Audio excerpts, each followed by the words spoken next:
ഇത്രയും പഠിച്ചിട്ട് ജോലി കിട്ടാത്തതിൽ എനിക്ക് ഒരു വിഷമവുമില്ല, സന്തോഷമേ ഉള്ളൂ. കാരണം ആ ജോലി കിട്ടിയായിരുന്നെങ്കിൽ ഞാൻ അവിടെ ഒതുങ്ങി കഴിഞ്ഞേനെ. വിദ്യാഭ്യാസം കൂടിപ്പോയത് കൊണ്ട് സർക്കാർ ജോലിയില്ല, തൂപ്പ് ജോലിക്ക് എന്നതാ. ജോലി എടുക്കാനുള്ള മനസ്സാണ്.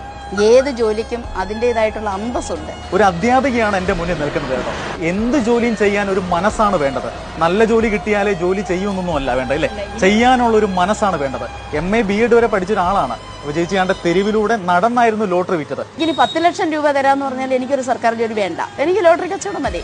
ഈ ജോലിയില്ല എന്ന് പറഞ്ഞ് വിഷമിച്ചിരിക്കുന്നവരും ജോലിക്ക് പോകാതെ വിഷമിച്ചിരിക്കുന്ന ഒരുപാട് പേര് നമുക്കിടയിലുണ്ട്. അവരൊക്കെ കണ്ടുപഠിക്കേണ്ട ഒരാളാണ് നമ്മുടെ രാധ ചേച്ചി, രാധാ സന്തോഷ് ചേച്ചി. MA BEd കാരിയാണ്. അധ്യാപികയായിട്ട് ഒരുപാട് ട്യൂട്ടോറിയൽ കോളേജുകളിലും സ്കൂളുകളിലൊക്കെ ഗസ്റ്റായിട്ടൊക്കെ പോയിട്ടുണ്ട് പഠിപ്പിക്കാൻ. അപ്പം ചേച്ചിക്ക് സ്ഥിര ജോലി ഇല്ലായിരുന്നു. അപ്പം അങ്ങനെ ഇരിക്കുമ്പോഴാണ് ചേച്ചി ലോട്ടറി കച്ചവടമായിട്ട് ഇറങ്ങുന്നത്. ഒരു അധ്യാപികയാണ് എൻ്റെ മുന്നിൽ നിൽക്കുന്നത് കേട്ടോ. എന്ത് ജോലിയും ചെയ്യാൻ ഒരു മനസ്സാണ് വേണ്ടത്. നല്ല ജോലി കിട്ടിയാലേ ജോലി ചെയ്യുമെന്നൊന്നും അല്ല വേണ്ട, അല്ലേ?